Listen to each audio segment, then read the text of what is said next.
3. Are we on? Okay, check this out. It sounds like a crazy idea. Take teenagers from all over the map and mix them up with a bunch of total strangers, and without all the modern gadgets they depend on. The chickens need to die. Thrust them into a strange country and ask them to pay money to work, to do gritty, sweaty, exhausting work. If you've got the guts. Expect them to survive, even thrive, growing stronger in body, mind, and faith. I felt as if it was my own religion. And watch them have the time of their lives. The more primitive it is, the closer we are. This is the ultimate workout story. A vision that defined it, a tragedy that shaped it. We were young, and he was young. A mission that drives it, a spirit that energizes it, and a leap of faith taken again and again. I was working out with my friend Mark Ford in a hotel exercise room in Denver, Colorado. And as we were on the treadmill, it occurred to me that, we're holistic beings and mental, physical, spiritual. Well, wouldn't it be nice if we got the ultimate workout, which would involve all 3 attributes or realms? And so from there, started coming up with a way so that people could actually create a redemptive environment for others and enjoy it themselves and get a physical workout as well. Chris Blake told me, we get young people into a huddle, so to speak, like in sports, and say, yeah, let's go serve God, let's do great things for Him, but we don't give them an opportunity to actually do something. He said, let's actually give them a way to work out for God. We started with ADRA, and the first year we had something called the Trip. Hi, I'm Jennifer Crouch Brown, and 20 years ago, I went on the first ever Insight-sponsored mission trip to Brazil. I had a great time. I still have this hammock that I bought there, and it hasn't fallen apart. It still works very well. And I have my friend, the piranha, who I met down there in a marketplace. I had to fly to England for like 2 weeks and get a visa to go to Brazil. There were 17 of us, and 15 were girls and 2 boys, so we had a lot of girl power. Yeah, the boys were just, 2 extras. So they had a good time. We got up pretty much when the sun came up, 6 o'clock-ish, and we ate rice and beans for every single meal. And sometimes we had this fruit stuff that was mixed in with rice as well. This is what we slept in every night when we were there. They were layered 3 high in the little room. I was on the top for one time, but then one night I fell off, so after that I was on the bottom. We went down the Amazon River. We were hanging like metal, I think they were stretched out coat hangers, and we were sticking little pieces of meat on the bottom, and if you held it up 2 or 3 feet above the water over the side of the boat, the piranhas would just jump out of the water and bite through the metal, and everything just... The people that were on the boat with us caught these piranhas to eat, put them on the chopping board, chopped their mouths off so that they couldn't jump out of the bucket and bite them, and then threw them in this bucket and just left them in there with no mouths. And their mouths were laying on the countertop going...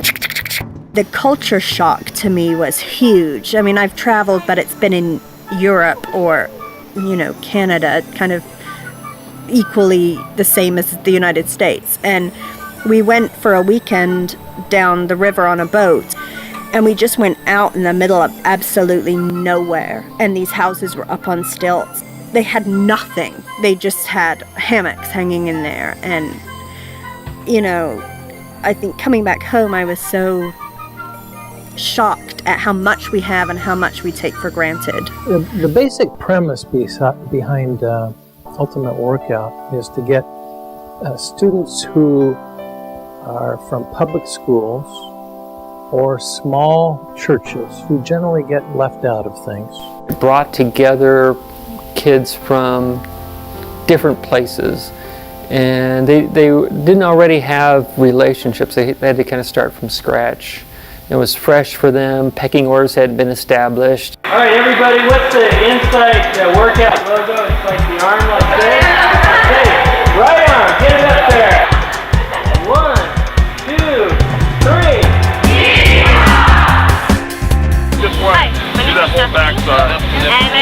good for now. To get to know more people and to help the orphans here. And I needed to, like, I don't know, get closer with God, I guess, if you want to say that. I need to, you know, I need to have an experience like this. I was at the airport, and this redhead girl came up to me and she said, "Are you going on the Maranatha trip?" And I said yes, and she said, "Well, I thought so, because you didn't have your ears pierced and you were carrying a pillow." And that was Heidi, and that was the first person I met at the airport when we were waiting for the shuttle. My name is Brent, and the reason I'm here is because I want to help people build a place to live for, I want to help the young and start over. I was actually fortunate enough to participate in Ultimate Workout 1 way back in 1991.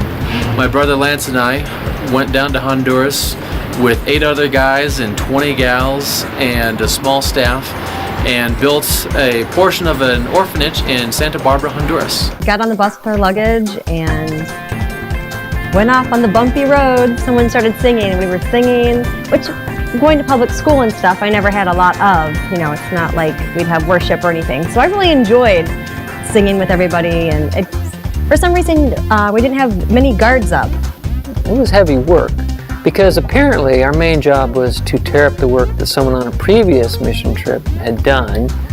It had to do with taking out a floor that had not been poured in some exact right way.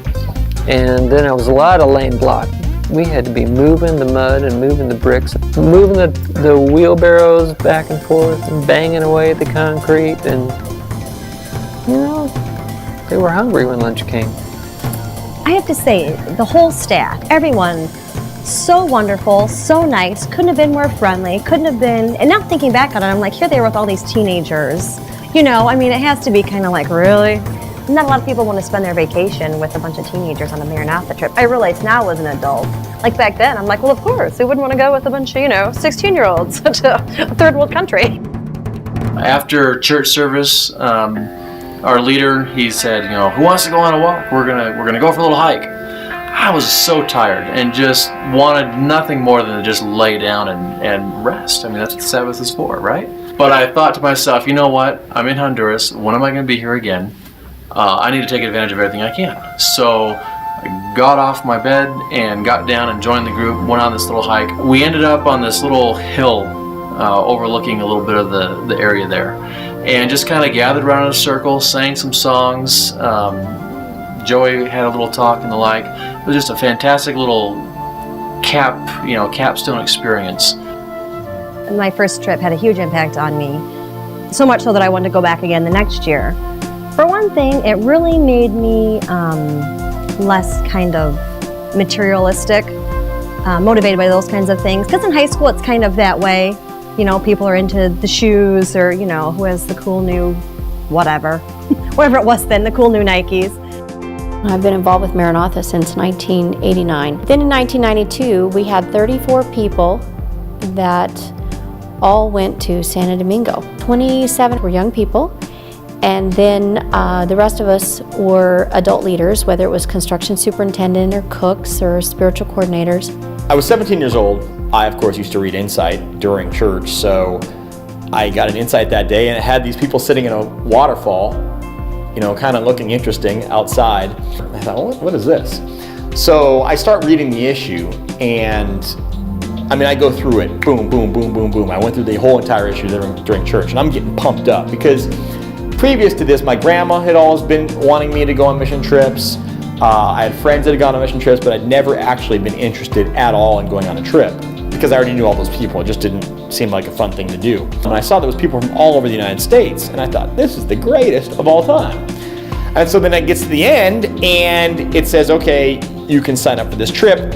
And so I can't remember if I was actually hitting my mom or dad and saying, listen, I got to do this. I got to do. But I'd never been more excited about something. And from that point on, I was like, I want to go on this mission trip. And I probably read that issue. I still remember certain things from that issue, but I probably read that issue 10, 12, 20 times. I don't know how many times. I knew word for word pretty much what everything said because I kept on reading over and over. I wanted to go so badly. When I was 16, I would say I was very young in my faith, still kind of trying to find my place where I fit. Read an insight about the first one, and I thought that was just so cool. I wanted to go and help people and just see a little bit more of the world too. I knew my parents wouldn't really be able to help out much. I did pool a little bit of my own funds from working. My mom and I prayed about it a lot and say, you know, Lord, if you want me to go on this, we're going to have to somehow get the funds together. And the very next day, one of the older ladies in our church called us up and said, how much do you need? And wrote a check for the entire thing. Jennifer Ainsworth, I still remember her coming out of that airline. We met her, and she just excited, just happy about being there. You know, and you know, most people were. I mean, they like that sense of adventure, like let's get it on, you know, let's do it. And other people sometimes more trepidatious, like realizing it's a big thing, something they've probably ever done before, and they're a little cautious about it, but still willing to try, you know. I was, pretty unsure of myself, so I was excited to be able to go out and, just connect with some other teenagers my age and really do some sharing about God's love with other people. I was really excited about that, and this was my first mission trip. When I walked into the academy, really excited but nervous, like I don't know what's about to happen. You know, who am I gonna meet? Met a couple crazy guys with long hair from California. DJ, I remember his energy and his enthusiasm for the young women, but in a good way. You know, you are at that time of life, starting to look for a life partner. Apparently, he hadn't had time to do that up to the point of going to Santo Domingo. But, maybe that's the kind of woman he was looking for, was the kind who would go on a mission trip.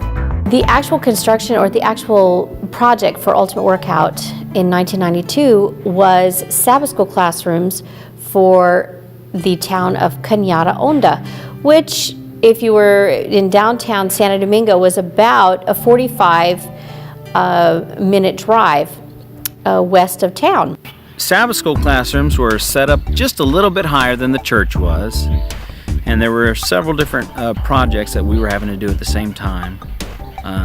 Laying block, cutting block, mixing the mortar, and we had to put the tent on the roof and dig the footers for.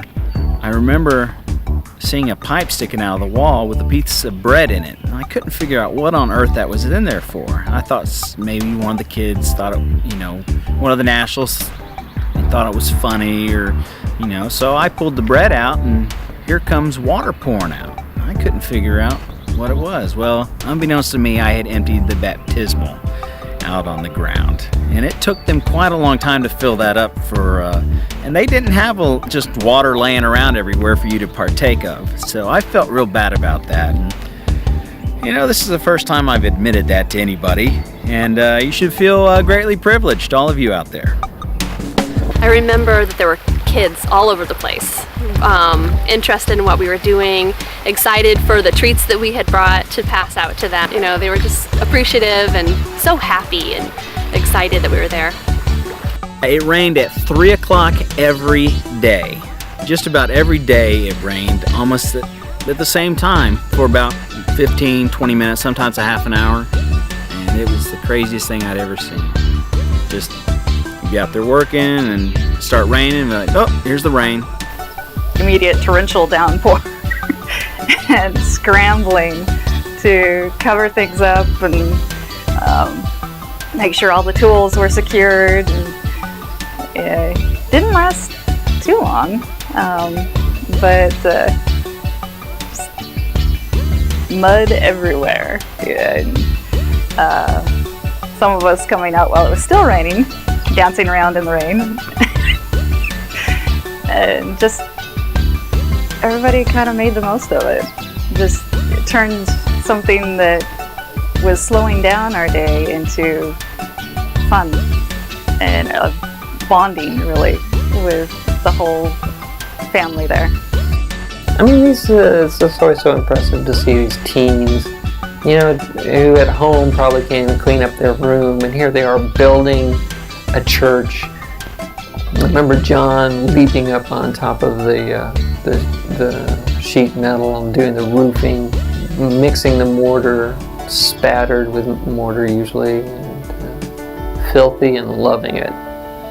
We stayed at a compound, a teacher's compound, or a compound that was used for teachers of the Dominican Republic for them to do their vacations at. So it was on the coast, but it wasn't like a beach. It was like cliffs and stuff that would just drop into the water.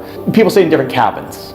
We would have our worships outside of the different cabins, and the one thing I always remember about those worships is we could see cruise ships sometimes out in the ocean, like miles and miles and miles away. And I remember just thinking, like, I wonder what those people are thinking right now. Because we're here on a mission trip in the Dominican Republic, and there are cruise ships way out there you could see, and I'm like, what a different world we're in. One of the first and funniest guys I met at UW was Alex Williams.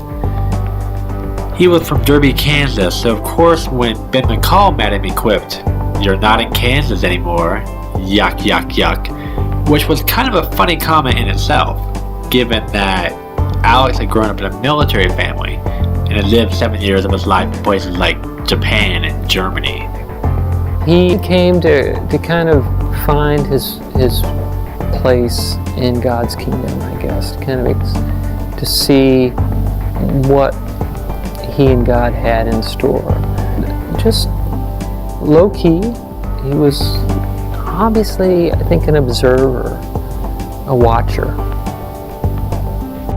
So last Friday, we went on an excursion. We weren't exactly done with the building yet. We were finishing that on the Sunday.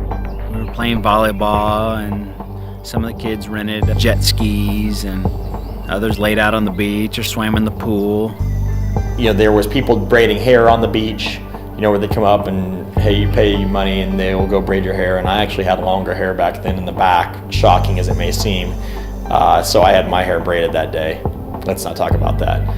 It started getting a little cloudy, like darker clouds coming in, and it had rained a lot during the trip, but we hadn't had a ton of big storms necessarily, just a little bit of rain, but we could obviously see it was getting ready to rain. And I went around and told the group that, you know, when the rain came, that they had a few different options of places to go and eat their lunch. So I said some could go to the bus, some could go into the lobby of the hotel, and some, you know, and basically those were those two choices. And some people were still getting their hair braided. The people braiding their hair said, "Oh, let's go into this grove of trees, and then we won't get rained on." We all kind of scrambled because you could see the storm clouds rolling like fast off of the ocean. All of a sudden the sky just kind of turned green, and I'm from the Midwest, and when the sky does that, you get out of the water right away. Most of us went inside the lobby of the hotel to kind of wait it out. We got to a little shelter about halfway up the beach, and stopped there because we were like already getting drenched, catching our breath before trying to go the rest of the way up, and turned around. We couldn't see where it hit, but saw the lightning strike the ground. And all of a sudden, out of nowhere, there was just this unbelievable metallic explosion. Just a boom! And it was like a cannon going off. And it was that close, you know, you could simultaneous flash, boom, and goosebumps. After a few minutes, we noticed a commotion, and there was some yelling, and one of the small minivan taxis that they used was being backed up across the property of the hotel to the beach. We saw them carrying a couple of kids into this taxi, and one of them was Alex, and he was limp. They laid him down in one of the back seats of the taxi, and I was there. I think John was there. They were under the one tree that the lightning struck, and they were waiting because they were having their hair braided and stuff, and it started raining, so they just kind of waited. Alex was leaning up against the tree, and then someone was like sitting in between his legs, and someone was braiding the hair, and it kind of had gone through the tree and then kind of through all of the people. Alex, Pat, Stacy, Nikki, Rachel, Tawna. They said it looked like a bomb had gone off. It had blown everybody outside of the tent. That one jolt. The word came down that, you know, Alex and Nikki were in the worst shape, and there were some people that were having convulsions and throwing up, and Pat couldn't see. Now, they were most concerned about Alex because he was non-responsive, and I got in there, and the idea was the taxi was going to race to the local clinic. We were praying in groups upstairs in the hotel, and I always remember because I had Alex's shoes, and just holding them. The phones finally worked. They got word back from the hospital, and then Jim called us all outside. By this time, it wasn't raining anymore. It was still overcast.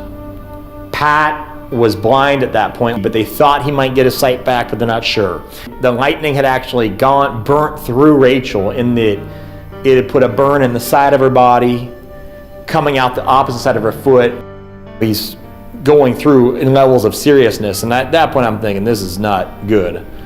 And then he gets to Alex and he says, you know, unfortunately Alex didn't make it.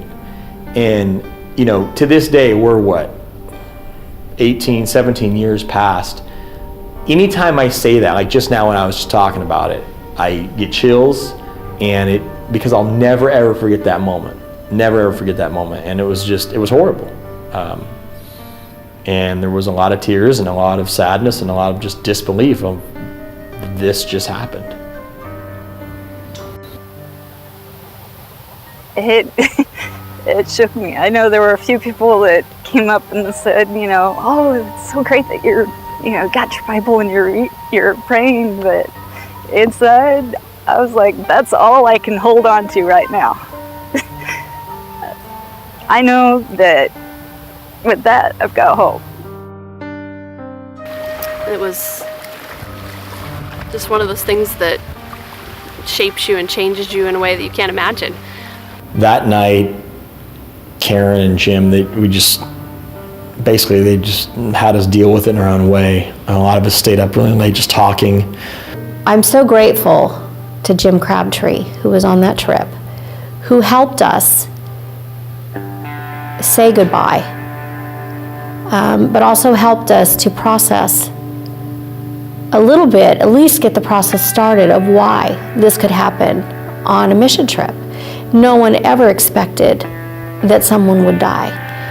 And I think to this day, many of us are still processing why this did happen, because we don't have answers on this earth for questions like that, except that this world is full of sin. And until the Lord comes again, sad things are going to happen. The next day, you know, they tried to get us to normalcy by kind of going out. When we came back that afternoon, we saw the van or taxi that was bringing back the people from the hospital. And that was awesome because everyone came back.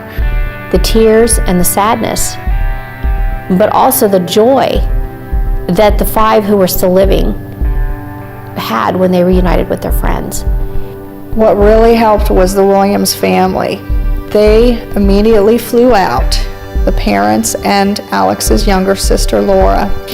And they came and they hugged us, and they worshiped with us, and they sang with us, and they prayed with us. They chose to work with us, Steve and Kim and Laura, that last day in the job site. To finish the job, they said, that Alex had started. Steve Williams told us, "This is the real dream team. You're a tremendously diverse group from all over North America. You didn't even know each other.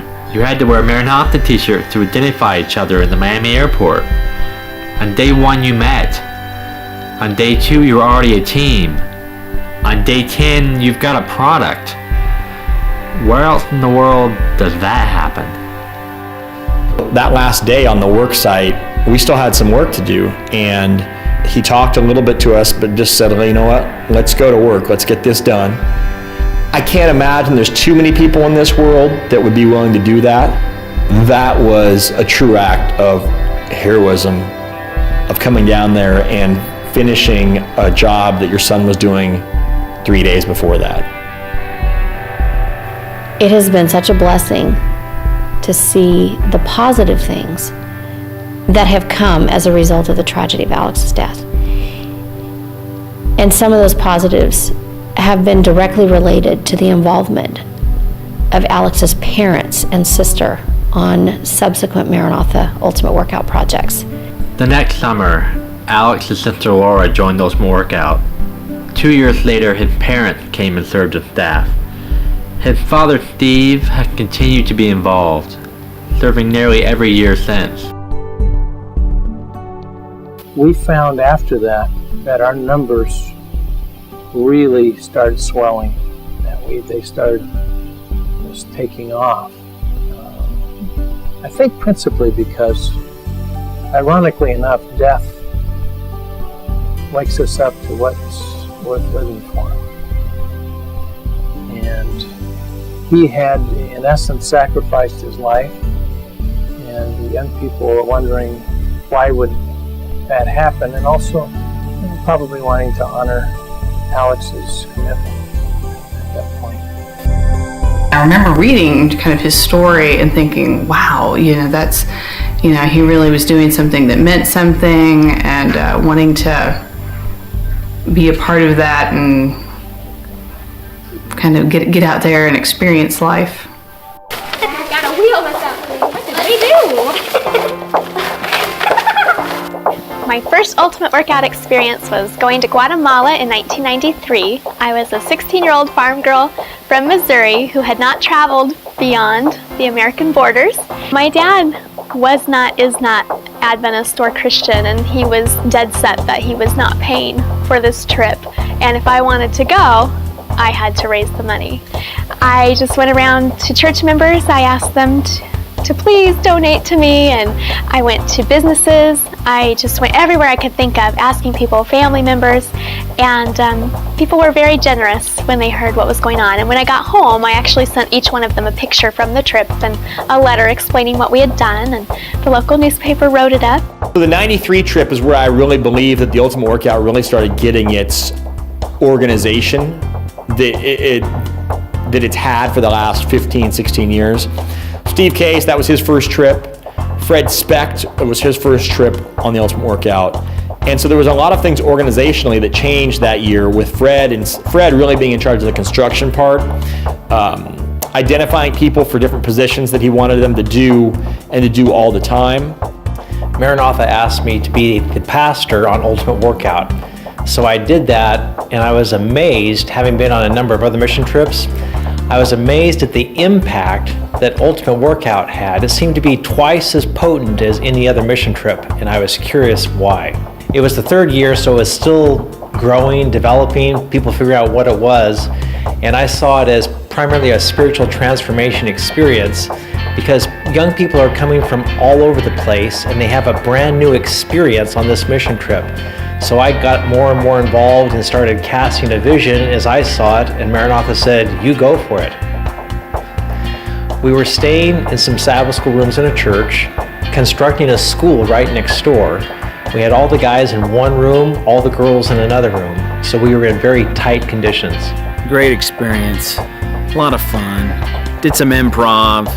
We were dishwashing one night, and we had a little crowd there, and we were throwing food at each other and over the walls. And then we got in trouble. We were being irresponsible. Fred Specht putting people in charge, doing specific positions. There was a girl named Deb Teo who he christened to be basically his second in charge construction superintendent. And that was where the whole idea, I guess, got formed. Well, she was the first person. Well, it's tough when you're saying to this 16, 17-year-old, hey, by the way, you're gonna pretty much be in charge of the building here, and you're gonna be in charge of telling people what to do, and have fun with that, by the way. And, she did a really good job. I'll never forget her telling people what to do, and there was one of the guys working with me on the mortar, Nathan, who wasn't always great at getting instructions from her because Deb was tough. She was nails. Telling people, you guys need to do this, or we need this, or we need that. And I remember, of course, it's the beginning stages of the trip and beginning stages of getting the organization thing down right, of sometimes Nathan being like, no, we don't need to do that right now, and her saying, yes, you do, and us realizing, yes, we did need to do that. Without Maranatha and especially Steve Case taking it on, we wouldn't be talking about Ultimate Workout, because no matter who starts something, there's always that need for maintenance. And they've done a phenomenal job, Maranatha and Steve Case, in maintaining and growing and nurturing Ultimate Workout. The feeling of unconditional acceptance in Hokotanango was an amazing feeling. I had not quite experienced that before, and just to be with a group of people who accepted me for me and who seemed to almost like me for the way that I was, and that was okay to be me, was just a feeling that carried me through some tough times. I loved, after I returned from the trips, I loved running to the mailbox and seeing if there was mail, and a lot of times there was.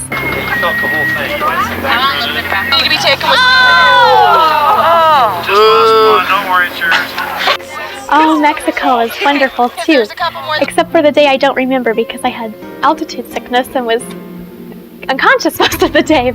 We were at a higher altitude and it was hot during the day, which was really interesting because I figured it would be cooler, but it really wasn't that much cooler. And at night it was frigid cold because I remember they told us to bring sleeping bags and everything, and I brought a blanket with me, and I still had to dress in a sweatshirt. Those 12 days, they were intense, man. I mean, you got down there, you pretty much got the orientation and hit the ground running. Why did you decide to come on the Ultimate Workout? I like to help people a lot. I like children a lot, and I knew I'd be meeting a lot of kids. And I like to travel, and coming to Mexico I thought would be really awesome because I'd never been down here. And I wanted to get closer to God, to come in touch with Him again.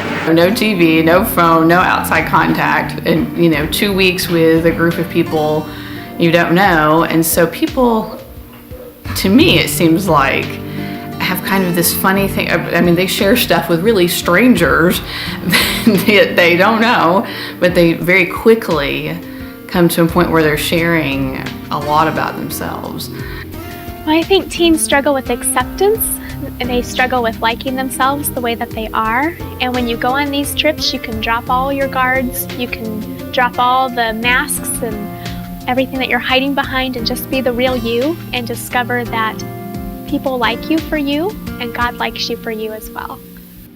Yeah. Make sure all those ones picking up right there. Never missed it. Yeah. You guys, I want you to be careful. I don't hurt, okay? Yeah. Yeah, that was a 10. JR's going to pour the grout. Grout.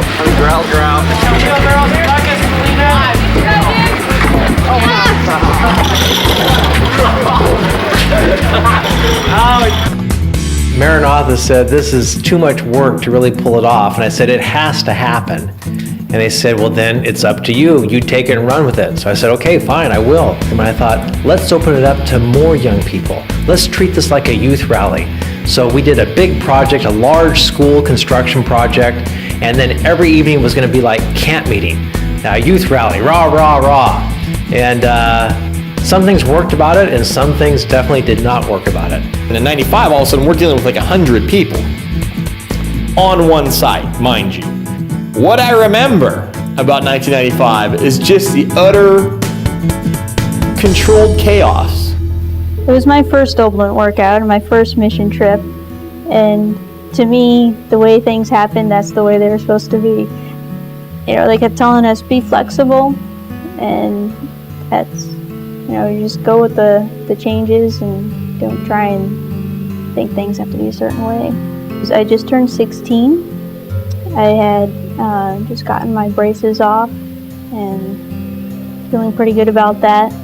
I was homeschooled, and so I just had my first year of real school. I was excited to be going to Mexico and on this trip. I don't think I was afraid, really, just kind of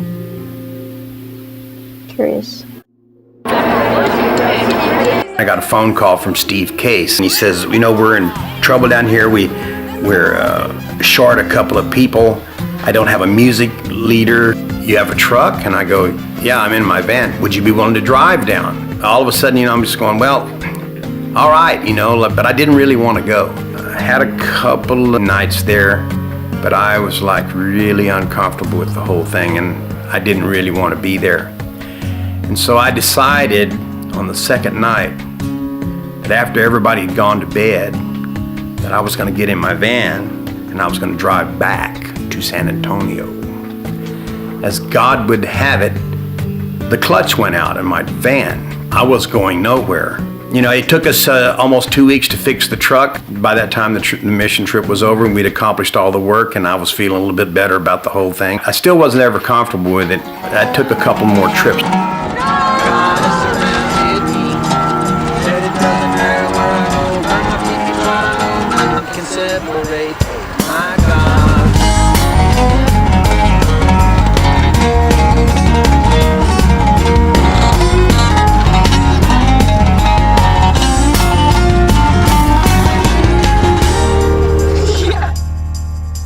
Welcome to Club Mud. We spent the whole day outdoors, picnicking, hiking, all these wonderful things. We got back to the site late at night, and unbeknownst to us, there had been this huge storm. Don't believe it when people say water can't hurt anything. It does. Good night. Those who had been on the smaller Ultimate workouts came to me and said, hey, this is not working. We quit. We're not coming back next year unless you change to a small group. They had a lot of staff members, and so they wanted each staff member to try and to really connect with different people in the group and try to make it your goal to connect with 4 or 5 people, and so we can see who's really connecting near the end of the trip. And so every few days we would meet and they'd say, okay, John, who are you connecting with? And he would say, oh, well, this person, this person, this person. Well, so then they just started going through names and saying, Mama Sue. Who's connected with Mama Sue? You know, let's just say that's a name. And like one person would say, oh, I've talked to her. She's a really good person. Well, there's a few names they read off. This is no joke. I don't want to pull back the curtain too much, but I am. They would read off these names and everyone would go, isn't he that guy? I mean, people would be like explaining what the guy looks like. Like, you know, he's kind of short, which is why we made the transition to a smaller group scenario the next year. Because it's never a good sign when you're struggling to think of who people are at the end of the trip. Not just have we connected with them, but who are these people? So the next year we went from 100 people to 160. There were more people who wanted to come, but instead of one gigantic group of 160, we then divided into 4 smaller groups of 40 each. So that way it was open to lots of people coming, but you could have more intimacy with a smaller group. And then when I came back to Panama, that was a huge change. And at first I didn't like it because I was expecting sort of that same feel from 2 years ago. And I kind of got there thinking, oh, I don't know about this now. I don't know if I'm gonna like this. But, once everybody really split off into their jobs, then I got kind of that same small little community feel again. Can you hear me? Right now? Penny and I are in Panama. Now let's go to the park. We're now in Costa Rica. San Miguel was in Panama. It was a small group, but we bonded really well. It's not something that I thought about much, I think, when I was on the trip. To me, it just seemed to happen and it seemed to work. But they made sure there were activities where there were, icebreakers and people got to know each other fairly quickly. 1996 seems like a long time ago, but one of the effects of a mission trip is that it seems as though it was quite recent. It just stays with me. The participants become immersed in what they're doing. I don't think they realize when they first get there that they are going to become service providers. They're going to serve people. And then they get doing it 24 hours a day, 7 days a week, and they just become completely absorbed with it. Working as a volunteer youth director at my church and wanted to get them involved, and the way to do that I felt was I need to lead by example. So I asked Steve Case if there was room for additional adults, and he said sure. The Ultimate Workout trip became much more than just a mission trip as a youth leader. It became a spiritual transformation for me personally as an adult at 30 years of age. When there was a challenge or a concern, and specifically we had problems with our mixer on our job site, and Butch pulled me aside and says, let's pray about it. And it obviously wasn't a thought of mine to pray about a broken mixer, but he encouraged me and said, let's pray about it, and it was a miracle. Within a few seconds of praying for the great need that we had for this mixer to run smoothly, it began running and ran smoothly for the rest of the trip. I've always kind of been a shy person. Most people wouldn't think that about me, but if you know me, you can understand that. And so just going to this foreign country, instantly you land and you meet these people, and it's kind of like you're part of a family, and you just haven't met them yet. And I really started to identify with some of the leaders and just kind of connect and hear what they're saying, and it made me a little bit more comfortable. And just getting to know other people and playing games and just being able to kind of let our hair down and feel comfortable, and that really helped help me come out of my shell. It gave me a little bit more confidence, and I think for me it allowed me to be able to ask myself, what can I really do for God? And just kind of having that role model, somebody to look up to, and to affirm your spiritual gifts besides mom and dad, to say that's really a value. Coming from my background where I'm going to public school all the time, all my friends are involved in all kinds of different stuff, that was really encouraging for me. And I ended up coming back the next year, and they actually let me help with the leadership, which I don't know if that was a good idea or not, but but it was good for me because I had something to look forward to now. I got one of my friends from our church to come down to El Salvador with us, and it was just an awesome experience being able to really lead. And I was a junior in high school. It's not like I had any credentials or anything like that, but just the experience of going down there and being able to take some talent and have it grow and have it mature, that was a huge blessing. And just, I think it really helped me shape the path that I took when I ended up in college and life. At the time of my first Ultimate Workout, my father had recently lost his job over Sabbath keeping. The trip to Panama in 1996 was slightly more expensive. And again, I babysat and did any odd job I could do to go on the trip. But at this time, my family's financial situation had worsened. And so my parents turned off the hot water to our house. So for 3 months, we took cold showers. Not just the 2 weeks I was in Panama, but for 3 months, my whole family took cold showers so that I could go, because my parents felt that this was important. I have been on Ultimate Workout, it seems like, all of my life, but it really only goes back to Panama, to a very remote area where we built a church, lived in a school. Really was an eye-opening experience for me as far as traveling to a country where they drove crazy. Family was a big deal, and where there's superstitions, where there was just different kind of food mix. But in a certain way, I did relate and fit in. From that moment as a participant and being in the project and just how easily everything flows together, I look at that now and I think, wow, there's tons of work that goes behind the scenes. We've got Steve Case is planning masterminding, but we do a site visit each year. There's a week of time of all the project coordinators that get together and figure out how to do this, and you do all of this planning, and then things change. 6:30 in the morning, Tom Paul. I slept terrible. I still up and I'm working on this church. Why are you up? Because I didn't go to sleep very well. So you Might just, as well get up because I'm not sleeping. There's no reason to just lay there. I first heard about Ultimate Workout from a young person in my church. I was going to church by myself. My family was not Adventist, and so I was not really that connected. And Amy told me about the project, and I said to myself, I'd really like to do that, but I was only 12. And so I decided, well, I'm going to apply anyway. And I wrote a letter to Steve Case, told him all the reasons why I thought I should be able to come.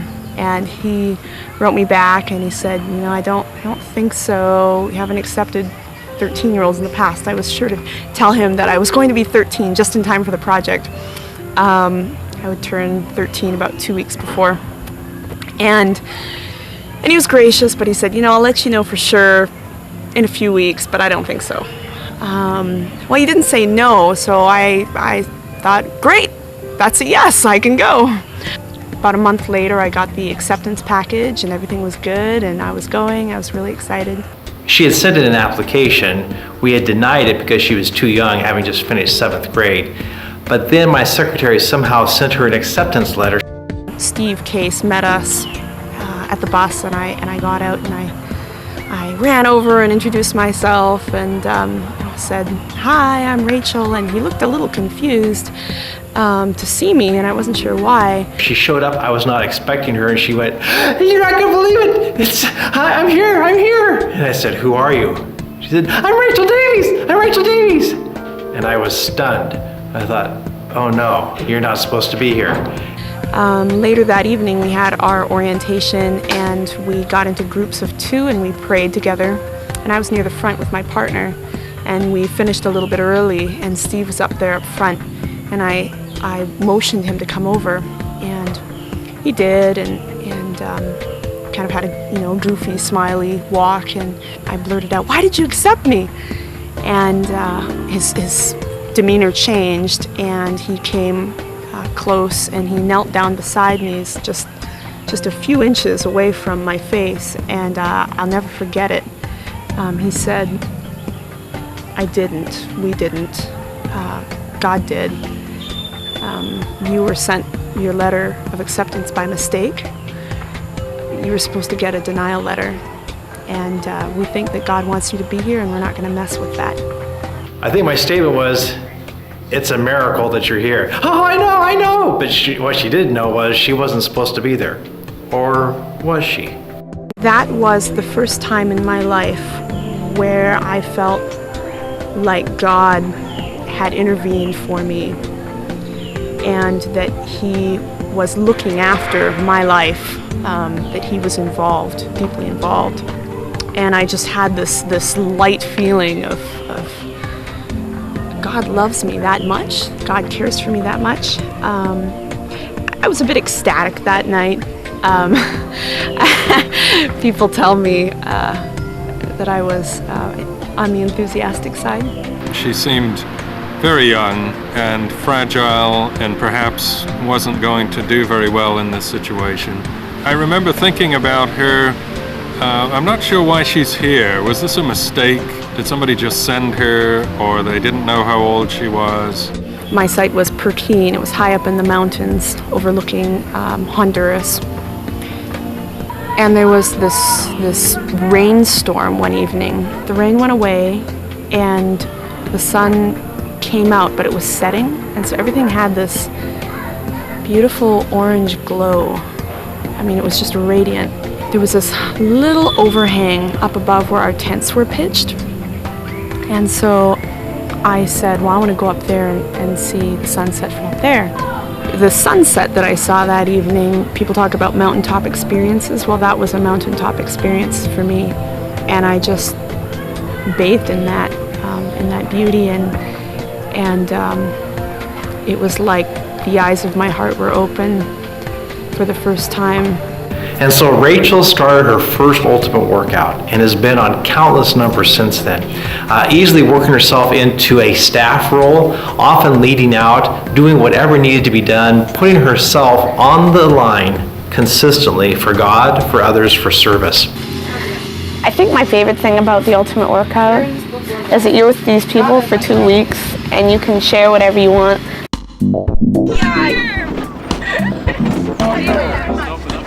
Stephen Scheffler, you wonder, a guy that had, well, at that time, a kid that had that much exuberant energy, bouncing off the walls, out of control almost, and you wonder, what's he going to get out of this?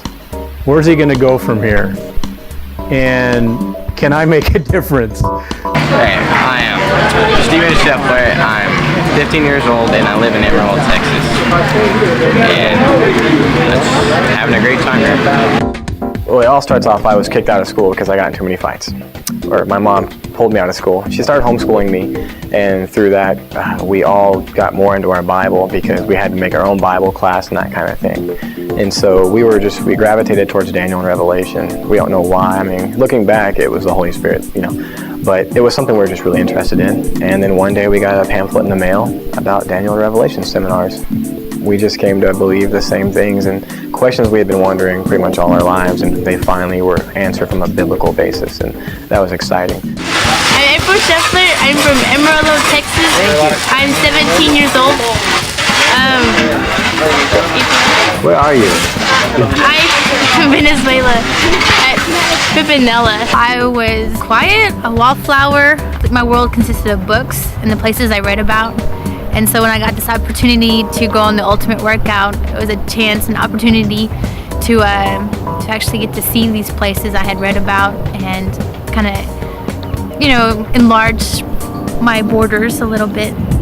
Those 2 weeks had probably one of the biggest spiritual impacts in my life, besides initially learning who Jesus was, you know, in Sabbath school and, you know, Sunday school for me. I think it just gave me a real passion for helping people and understanding what it is to serve God. You know, I had done my best to help people, help my neighbors. You know, if there was someone elderly on my block who needed help. But I had never seen poverty. I thought I was poor. It really changed my worldview because me and my brother, we were, you know, welfare kids. These people, you know, they were rich if they had a concrete floor. And it really opened up our viewpoint of, you know, how well we really did have it.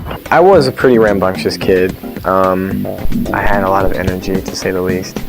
And I think what it really helped me do was, instead of just having random energy and doing nothing with it or being destructive, I was able to be constructive with my energy and have a purpose. The staff, they were really good. We had some conflicts at the very beginning. A lovely friend of mine, Vicki Weidman, great lady, loved her to death, and she did a really good job at maintaining my rambunctious character. But then I realized over time that, you know, she just cared about me. That's what it was. I fell in love with the people. I fell in love with the country. I wanted to throw away my passport and never leave. So I was 14 on my first trip, and I was in Venezuela. It was my first trip far away from home, and I remember just being really scared and kind of I didn't know a single person there, not a staff member, not another kid, and that was really scary. But after probably 4 or 5 days, I made some really good friends and started feeling more comfortable.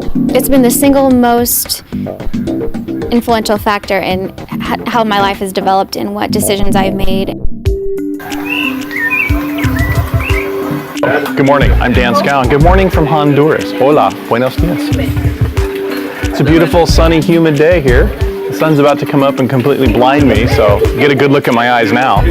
For probably 2 or 3 years, Mike on kept telling me, dude, you got to go on this mission trip. You got to go on this mission trip. I'm like, yeah. Sounds good.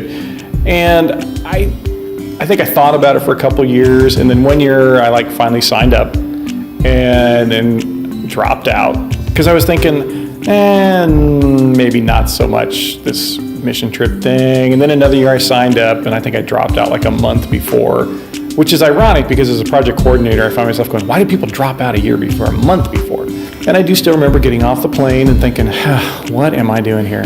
Which I guess is kind of the experience everybody has. Most people go on Ultimate Workout and go, what am I doing here? I remember getting so caught up in the whole experience and just thinking, that was it. I was hooked.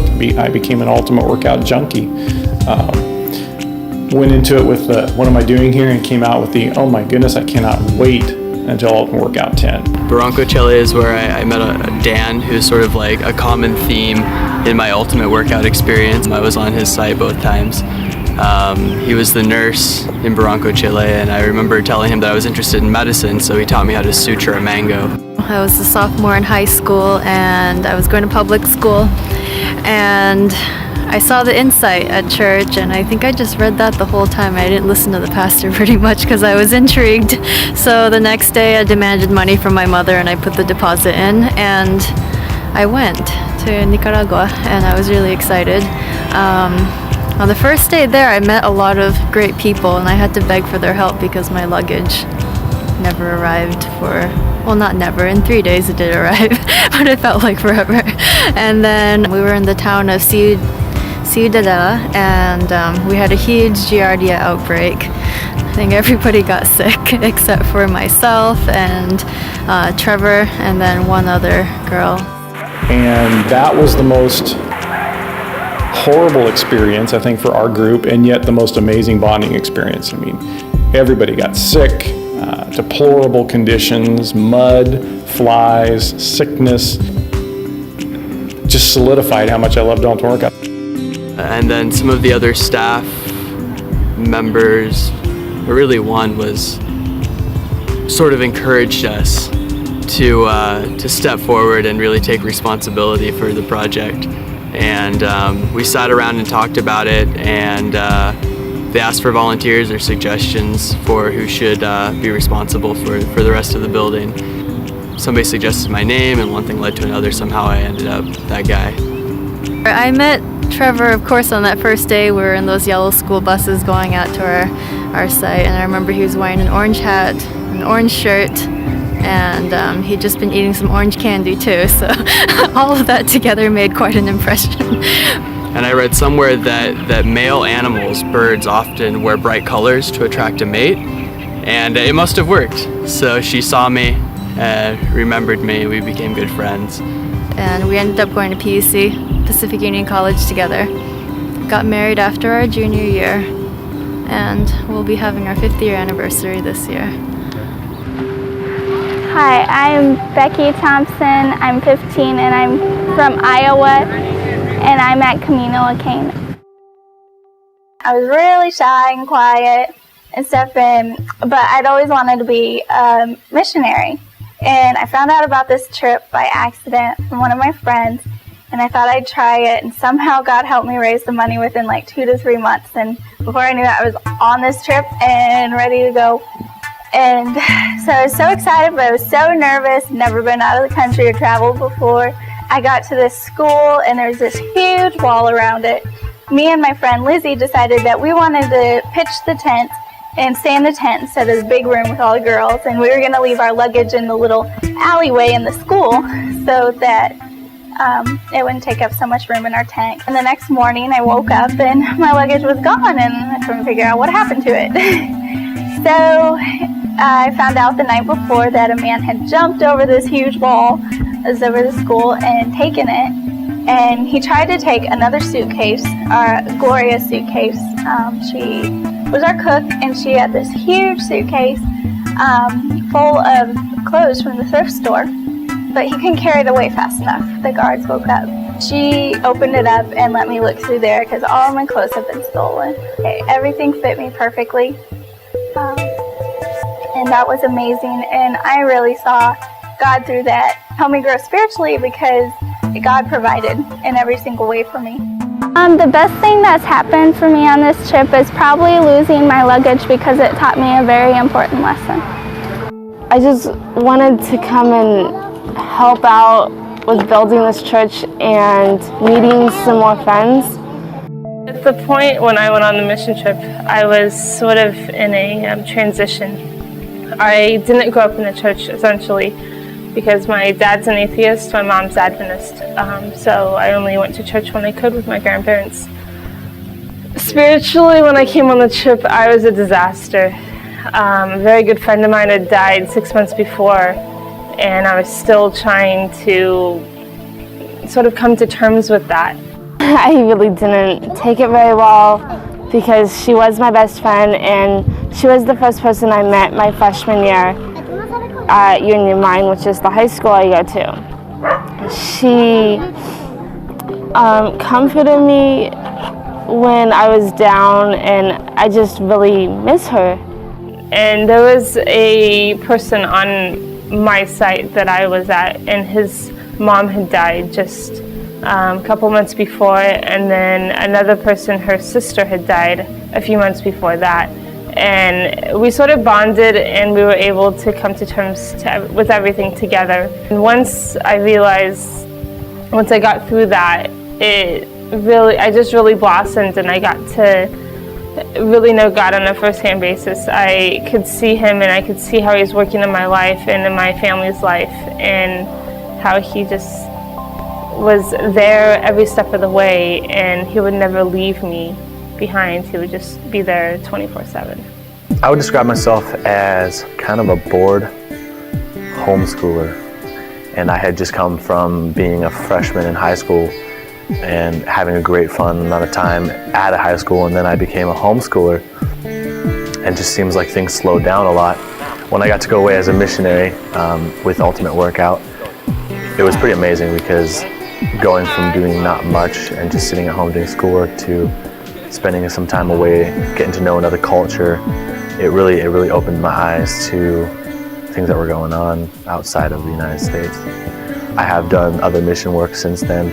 After my senior year of high school, I continued on to Africa. I spent 4 weeks in Ghana as a missionary. I was actually with Global Evangelism, I think, preaching. I did 17 sermons with them. That was fantastic. It was scary. Never talked up front that many times in a row before. 2008, I was a student missionary from Southern Adventist University to Ecuador. Well, construction, I have to say, I kind of got bored of pretty off the bat. I don't know if that's appropriate to say. But then they started using, they knew that I spoke Spanish, and I started being used in different ways as the interpreter, which I've never thought of my Spanish skills as a nice asset to have, but it was. And I began helping out with the different community programs that we were doing, and I worked with the local pastor, Vacation Bible School, they had the different clinics. So then I started working more with that, and I realized how much more of like a person-to-person interaction I needed and I wanted, and I fed off of, and I really enjoyed. And that year, my aunt was sending 2 of my cousins to Dominican Republic. One was my cousin from Trinidad, who actually came from Trinidad to go to Ultimate Workout, and then the other one was her daughter, who absolutely refused to go to Ultimate Workout. She didn't want to go. She didn't think that there was a right program for her. So 2 weeks before Ultimate Workout happened, my mom came to me and she said, you know, I've been praying about it for a while, and I think that you should go to Ultimate Workout. And then in my mind, I'm like, how about you go back and pray again? Because I don't think that's what the Lord wants to do, or actually that's not what I want to do. So when I entered the trip, I didn't enter it with a spirit of contentment and gratitude. It was after the first week or so I realized the benefits of Ultimate Workout. Ultimate Workout helped in facilitating my human rights work. Before that, I was always interested in human rights. However, I never knew what avenue to go down. It kind of fostered my wanting to do more humanitarian work globally. And even now in college, I'm working on a global solidarity. So for instance, right now I'm working on women's empowerment and women leadership in Rwanda, and how we can apply that same model to the United States. This time I was getting on a plane, and I was all by myself, and I had to go to another country, and it was very intimidating. And I just turned 14, and so I got down there, and there were other people with the t-shirts on. I was like, okay, I'll just kind of, go along, hang out with them. I'm a shy person generally, and then to be thrown in a group of people, I don't know anybody, but we're all there for the same reason basically. That I really liked our group. They were really good. People got along, everybody got along with everybody, which was amazing to me, because I figured there'd be a couple people in the group that were like, oh, they get on my nerves, or oh, they're so something, but everybody got along with everybody, and I think that was really good for my first experience. at that young of an age, it was really good for me to see that there were, because some of the staff weren't, they were college age or just out of college, and it was really good for me to see that those people that I looked up to were that into God and that spiritual for me. And I think that helped me in my developing a relationship with God.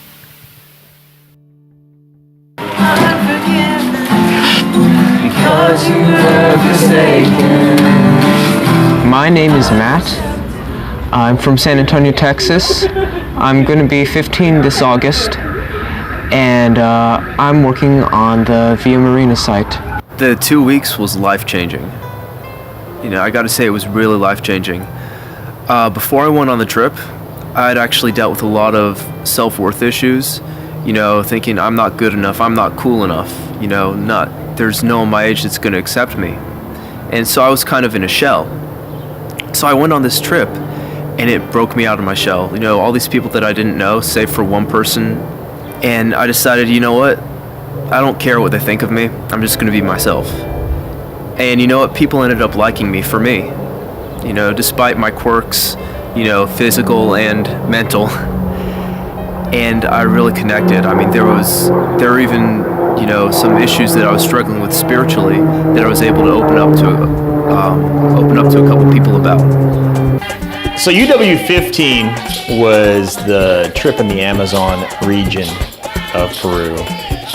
The Amazon. Lush, beautiful, exotic, luxurious. Okay, not luxurious. And the group that I was in was actually a 10-plus hour ride up the Amazon in Caballo Cocha. Probably the most fun I've ever had in getting to a site and home from a site, without question, Caballo Cocha. I mean, when you talk about being remote, there's times where sites are within an hour of each other, or sometimes even 15 minutes of each other. We were 10 hours up the Amazon from everybody else. In a very small boat, small, long boat, not a lot of leg room. In fact, Mark Knudsen, laying on the floor in the center aisle to have enough room to sit down. 12 hours of that, playing guitars, sleeping, eating a wonderful wrapped meal wrapped in tin foil that was provided for us. And of course, warm Inca Cola. Can't forget the value of warm Inca Cola, aka bubblegum soda. Caballo Cocha, it's like an island, but it's a regular place where people live. Very few vehicles because there's no roads to really drive on that are big, and there's limited vehicles on the island. Absolutely roasting in the heat. Must have been 100 plus degrees, 100% humidity. It was just oppressive. And so after a whole week of that, we got to the last Sabbath, and we finally figured, for one last hurrah, this afternoon, some of the people decided they wanted to put together a little pool. They had some extra cinder blocks, so some of the participants and staff, they put together a little pool, a little tarp, a little plastic, poured some water in. It promptly started to pour rain and become freezing cold. We ended up having hot chocolate later that afternoon. We didn't get back on time. At the end of the Ultimate Workout every year, there's a gathering and all the groups meet up on usually a Sunday night and talk about the trip, and each group gets to share different things, and you do it in small groups and big groups. That year, we were late getting back because we had the wildest day ever getting back from our site, and we never met up with the other groups. So we got in late that night, and you talk about really being your own separate group. Our site in Caballo Cocha, not only were we 10 hours away from everybody else, but we didn't see anybody else at the end of the trip till we got back to the airport and we were leaving. I went with some friends from my church, but I never saw them. And that was the point, and I was really scared because I didn't know anybody. And it really made me have a stronger relationship with God. And I had never realized how much I liked kids and connecting with them and the English language. So after this trip during it, I actually thought that I should become a teacher and study English, and that's actually what I'm doing now. Steve Case definitely likes to embarrass people and push their limits. During worship, he'd make you just click with people, and you didn't want to click with them, and you didn't want to talk to them, but it was really good, actually. It really opens up your mind, and you hear other people's opinions and stuff, and it really connects you with them and God more. It's just the people, I guess. Like, I don't want to leave. I could spend my whole entire summer here doing this. I mean, I would, if there was an ultimate workout that was from the day I got out of school till the day school started again, I would do it. That's how much I love this experience. It was my very first ultimate workout and my first mission trip outside of the country, and it changed my life, to say the least. But it turned out to be so much more than just simply traveling to Peru outside of the country. While I was there, God basically took me under his wing and he showed me what he wanted me to do in life and how he was going to use me for the rest of my life. Because it's not something that I can relay to them. I mean, I can tell them about the stories, I can tell them about the memories I've had, I can show them the pictures, but it's so different from experience it for yourself.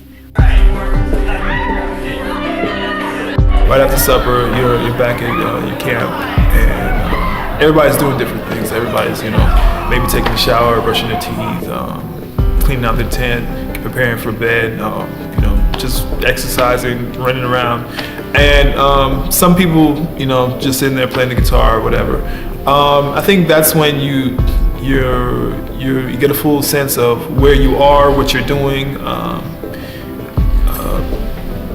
I think that's when I realized, I felt as though when I went on that trip, I got to see God's face. Some people, I mean, it may sound kind of weird, but I think that's the closest I've ever been to God physically. I feel as though physically, because of the experience that we had out there.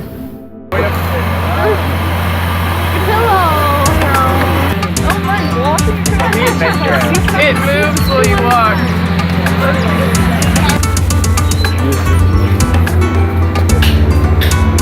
One Canadian, 2 Canadians, whoa! You got more Canadians in the back?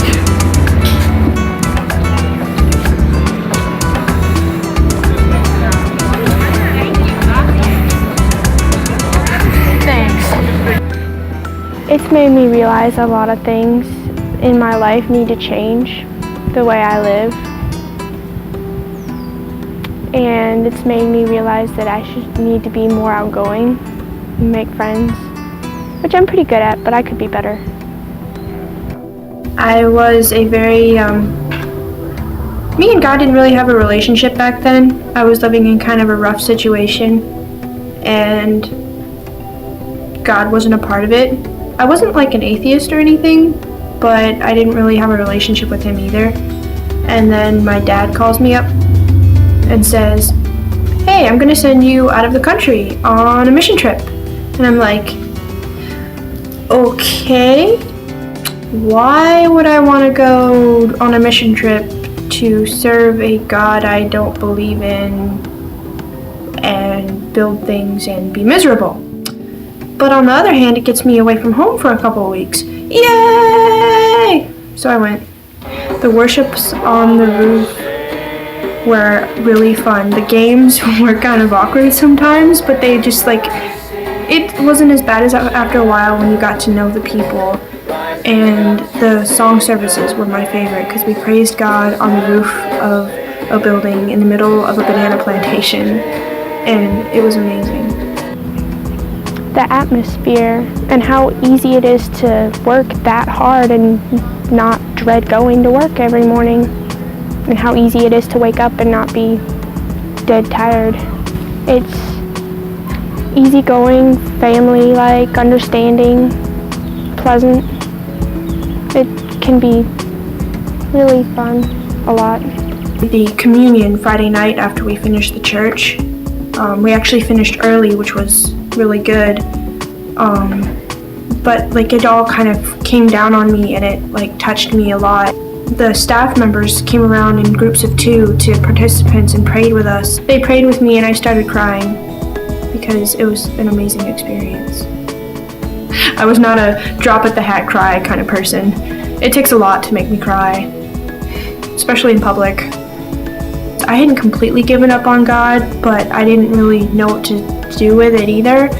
And that trip kind of cemented it in my mind that there was a God and that he did love me and that it was worth trying to have a relationship with him. I baptize you in the name of the Father, the Son, and the Only God.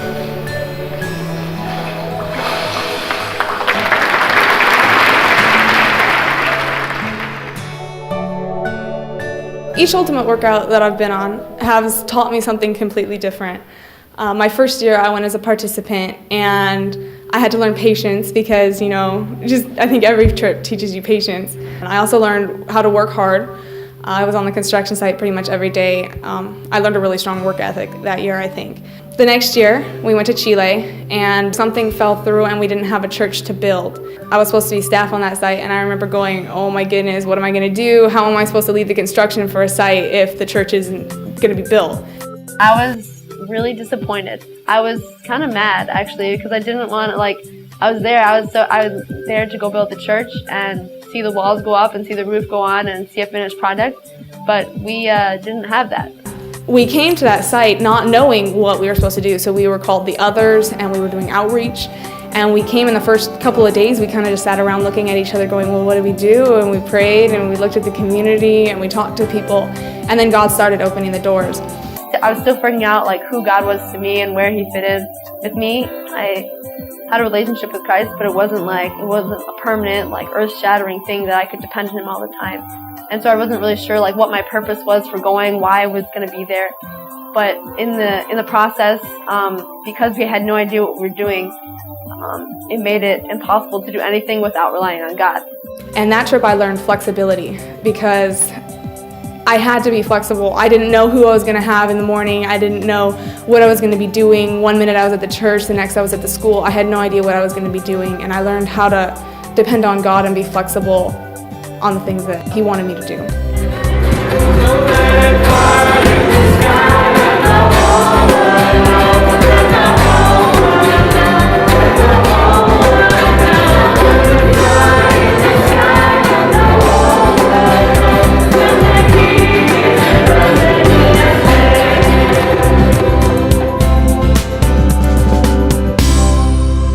We have quite a group of teens who are already experienced and showing good leadership.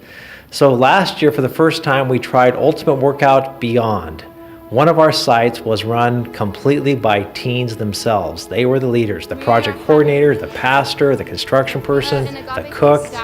Everything was done by teenagers themselves. We had 2 adults, 1 male, 1 female, as coaches. And other than that, it was all run by teens. I was asked to be a co-project coordinator, and it was a very difficult experience for me. I learned a whole lot on the trip. I pretty much broke down every other day, it seemed, because I came up with some kind of new conflict or something that I didn't know how to handle. I remember at the beginning of the trip, Steve Case, it was at staff orientation, and he asked us to pick prayer partners, and I picked Rachel Davies. And we sort of picked each other, and I remember thinking, I don't want to do prayer partners. I don't know how to pray. I'm not good at prayer. All those thoughts were going through my mind, and I was thinking, I don't want to do this. But then I met Rachel, and we got to talking, and on that trip especially, I learned to pray, and I learned how to have a prayer life. I had all these crazy experiences that were happening every day, and I had to learn how to give each thing to God. I couldn't take credit for it. I had to give it to God. All the struggles I had to give to God. And I really learned that through prayer, and I've taken that back to my life at home. I have found over the years that our biggest difficulties on Ultimate Workout have come from working with staff members. And I think it's because staff members feel like they have certain rights, entitlements, opinions, and typically adults are not as flexible, adjustable as young people. So by having young people as the leaders, we actually had fewer problems than when we have adults as leaders. And my opinion is we should do more of this. If we're not going to empower young people, then who in the world is? Only on Ultimate Workout?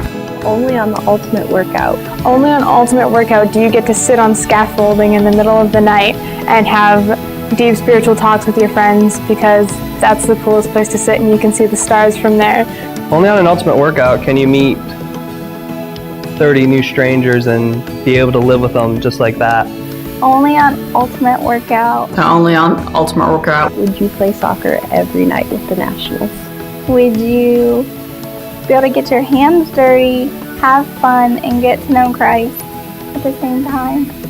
Just doing all those activities with the people on your site and the people around you that you meet, the locals. Only on Ultimate Workout could you get to spend 2 weeks in a different country with 35 strangers in one house. Only on an Ultimate Workout would you be sweating profusely, dripping off your face, and tired as all get out, and still not want to go to bed. Only on Ultimate Workout can sleeping on an air mattress be considered a luxury. Only on an Ultimate Workout would you feel comfortable crying in front of people you met 2 weeks before. Only on Ultimate Workout do you have ultimate encouragement when building a church and you just really don't want to do anything anymore. You're just tired and hot and the sweat is dripping, but your friend comes up beside you and goes, "Hey, you want help with that?" Then give a sermon where it gets translated to a different language and get to swim in the natural hot springs of Chile. That's pretty cool. Only in UW will you get on top of a raft and hit a backflip into a river. That's probably very sketchy. Only on an Ultimate Workout trip. Only on an Ultimate Workout would you sing songs for 2.5 hours and not be tired of it. It was hard work, but it's kind of like having a baby. You forget how hard it was and you just remember the really beautiful parts of it. You feel like you're well taken care of, so you're going ahead and take care of other people while you're there. So don't forget, go on UW, you won't regret it.